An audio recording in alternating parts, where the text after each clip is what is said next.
Hello, everyone, and welcome to our Assessment Department Open House. My name is Rebecca McAlpine. I'm the Director of Engagement, and I get to be your tour guide all throughout our Weeks of Welcome or WOW sessions.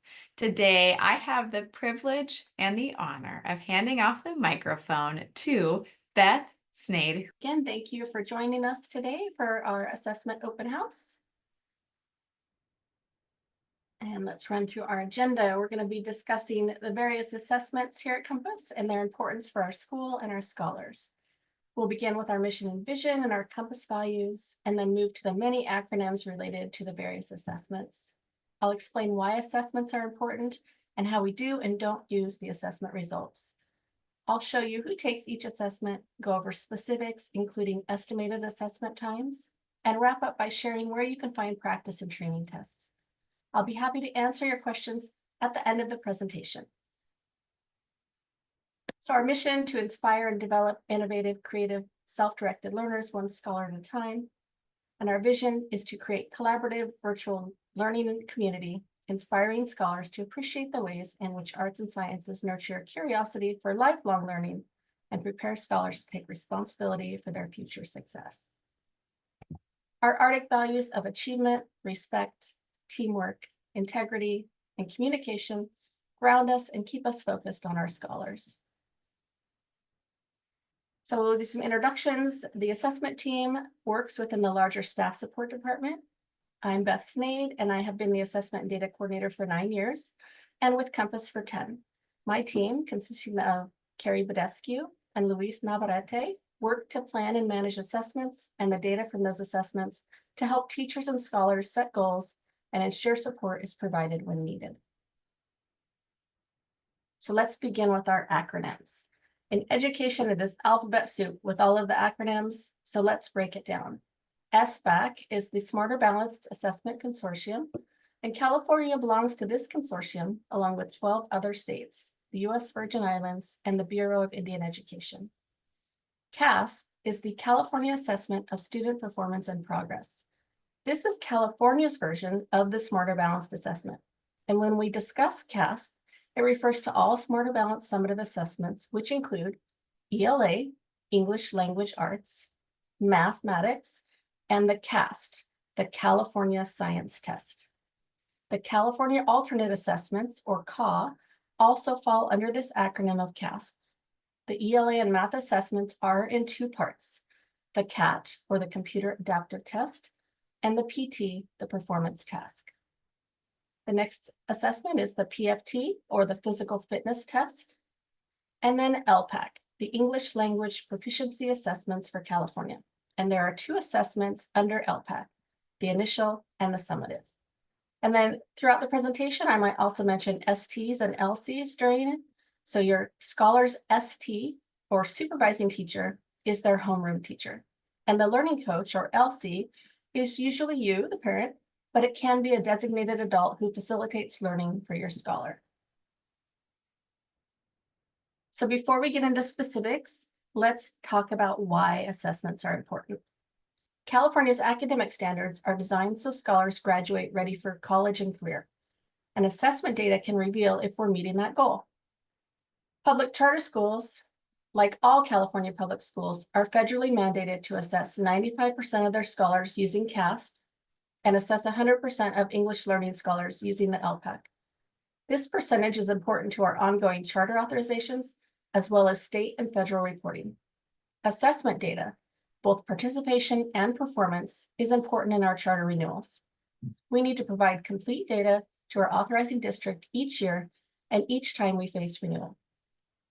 Our wonderful counseling team uses a variety of scores to determine high school course placement. Teachers can also use results to spot and correct instructional plans that aren't working or identify skills and knowledge they need to focus on more.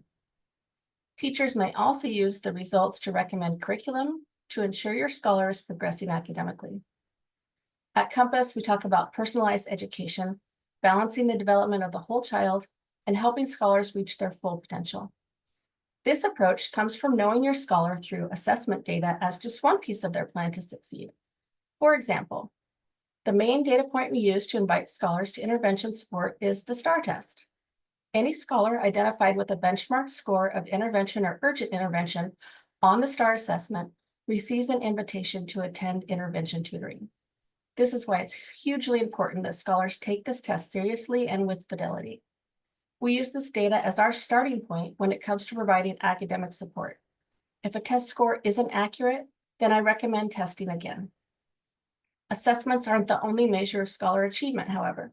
Be assured that Compass teachers and staff are using other metrics such as projects, performance tasks like research papers and presentations, as well as performance in courses to determine scholar achievement and address skill gaps. We understand that successful scholars may not assess well for any variety of reasons, so we look at all the available data to respond to our scholars' needs. We may also use assessment data to provide outcomes to the state or to our authorizing district. Assessment data is our report card as a school rather than the scholars. This data helps guide our school and teachers to ensure we're not only meeting requirements, but also meeting the individual needs of each scholar. So what are assessment results not used for? Assessment results are not used in any high stakes decisions, such as determining if a scholar advances to the next grade, if a scholar graduates, or if a scholar passes or fails a course. Assessment results are separate from course grades and grade level advancement at the end of each year. And if we share assessment data with educational partners, we're sharing aggregated data, meaning we don't share private, individual, or identifying information. Aggregated data is typically shared by grade level groups, program, or by charter. Okay, so now that we have the vocabulary and the why behind our assessments, let's get into specifics. We begin the school year with our STAR benchmark assessments, which will be administered 3 times a year, once in September, again in December, and then May. And we administer those in live proctored sessions. STAR is a computer-based adaptive assessment with assessments in early literacy, reading, and math. This year, we will continue to use early literacy to complete our annual screening protocol. Scholars in grades K1 and 2 will take early literacy to screen for foundational skills. Scholars in grades K to 2, scoring in the 25 percentile rank or lower, will also take curriculum-based measures, or CBMs, which are short 1-minute assessments designed to provide useful information for our teachers and tutors. Without annual screening, many scholars may never be identified as being at risk and do not receive the intervention they need to be literate and successful readers. We're excited to have these tools to support our early readers, and we're introducing a new pre-K assessment for our TK scholars this year to assess their foundational skills so our early explorers can successfully develop their literary skills right from the beginning. These pre-K assessments are similar to the CBMs in that they're short one-on-one assessments designed to inform the teacher about the scholar's foundational knowledge, such as picture naming and rhyming. Freckle is, in addition to the Renaissance products, is a curriculum that uses STAR assessment scores to set the beginning level for reading and math activities. So scholars may use Freckle as an optional supplemental instructional aid. Scholars using Freckle are encouraged to schedule 30 to 60 minutes per week to work on their instructional paths in Freckle. Scholars at risk or below grade level are encouraged to attend live tutoring sessions in addition to their asynchronous work in Freckle. We also have social studies and science available in our Freckle subscription to offer additional resources for our scholars. So you'll need to contact your supervising teacher about that.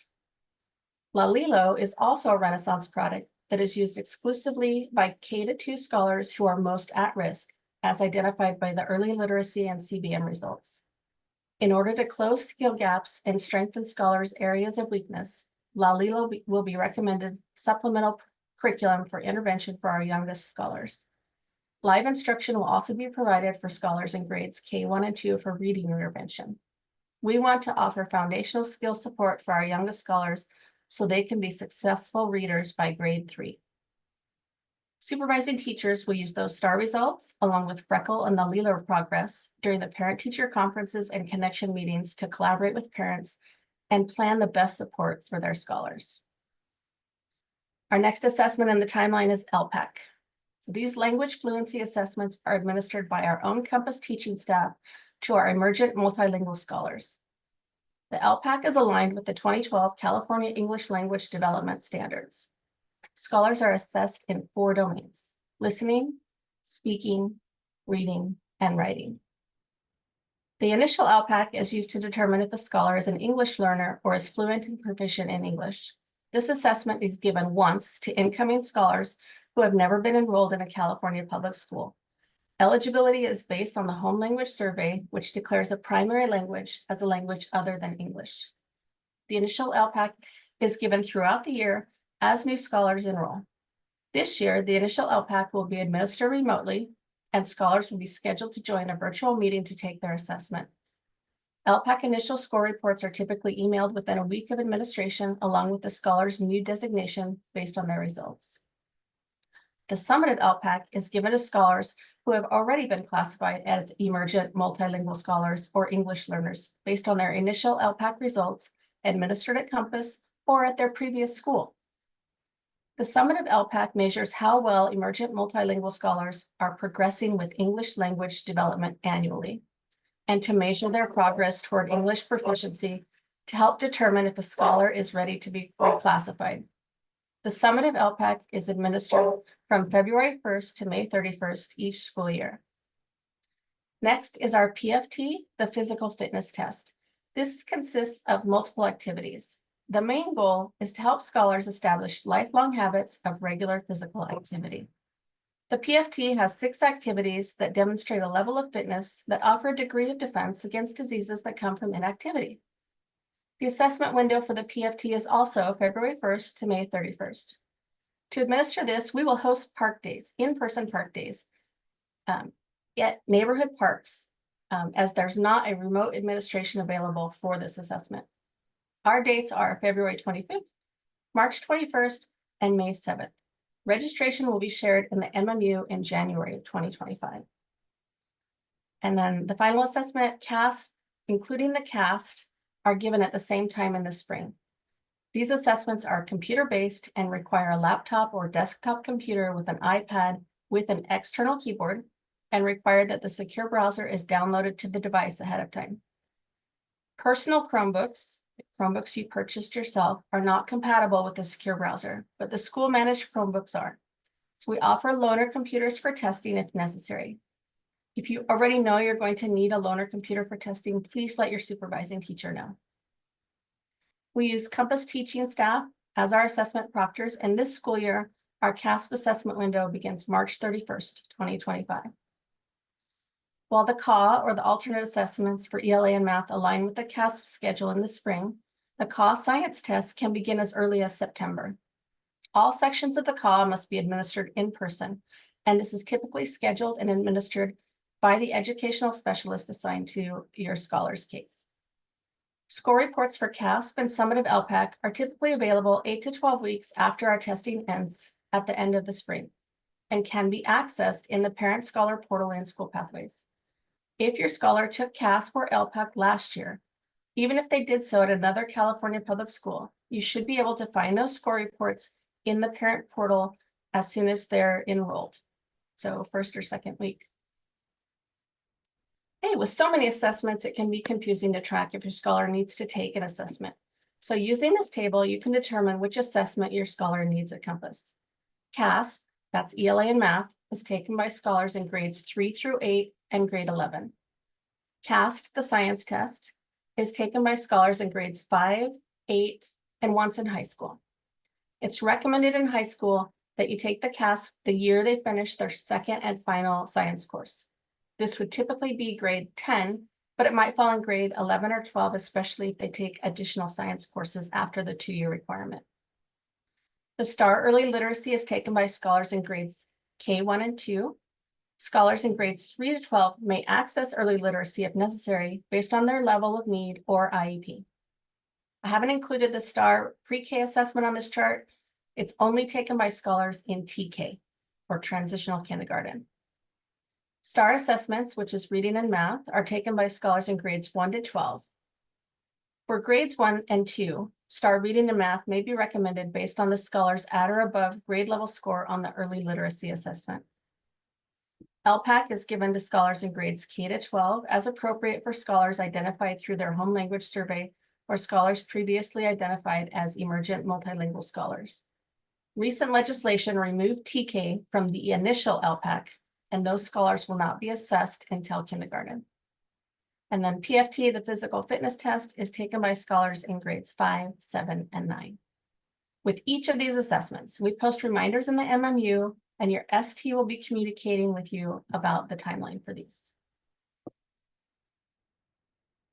Okay, our estimated assessment times for each assessment at Compass reflect the actual assessment time and doesn't include time for instructions, logging into the test delivery system, or question and answers before testing actually begins. So when we share estimated assessment times, there's actually no implication that scholars need to finish in a certain time either. The state assessments are untimed. The times listed are average estimates, and the scholars might finish in less or take more time than listed. STAR does have time limits for each question, which are essential to the norming of the assessments for early literacy, reading, and math. Time limits can be extended based on a scholar's IEP, 504, or documented need. Unlimited time in STAR is an accommodation that must be clearly stated in the IEP. The STAR pre-K assessment takes approximately 10 to 12 minutes to complete and is administered one-on-one. The initial LPAC assessment is administered one-on-one with a trained administrator and takes approximately 60 minutes. Scholars may take as much time as needed to complete this assessment. The summative LPAC is an annual assessment that can take up to 2 hours, but again, it's untimed, and scholars may take the time necessary to complete their assessment. The LPAC contains 4 domains, which can be administered separately and on different days as needed for the scholar or the administrator's schedule. So to prepare for the CASP and the LPAC, our state assessments, practice and training tests are available on the CASP and LPAC website. These practice tests allow scholars to become familiar with the testing interface and to help expose scholars to the types of questions they should expect during their assessments. Parents can work with their scholars using the practice and training tests. There are no score reports for the practice and training tests, however. The purpose of these tests is to expose the scholars to the types of questions they may encounter on the assessment and to practice using the embedded accommodations and supports. Our ELD tutors, our English language development tutors, also use the practice and training tests in their sessions in a formative assessment process to discuss the types of questions, how to approach it, and to teach test-taking strategies. Our assessment TOSes, our teachers on special assignment, also host CASP prep sessions in the weeks leading up to our CASP testing window to share strategies and information with scholars. Scholars can register to attend these sessions, and we share the recordings in the MMU each week. The difference between a practice test, a performance task, and a training test is that the practice test includes examples of all the types of questions that may appear in the actual assessment at each grade or grade span and mirrors a full-length operational test. A performance task is a multi-question task requiring scholars to link skills and knowledge across standards. And the training test is shorter compared to the practice test and includes some sample questions for each domain. Scholars can practice using the various universal and accessibility tools that are available within the testing system. Additional resources for parents and scholars can be found at each Starting Smarter website. There's one for CASP and one for LPAC. So parents who joined us today who had scholars enrolled with us last year may be wondering, well, what about those score reports from last year? Score reports from last spring's CASP and LPAC assessments are available in the Parent Scholar portal in School Pathways for scholars who are pre-enrolled or actively enrolled at Compass. So those instructions went out in today's MMU, and I will add them again in the next few weeks.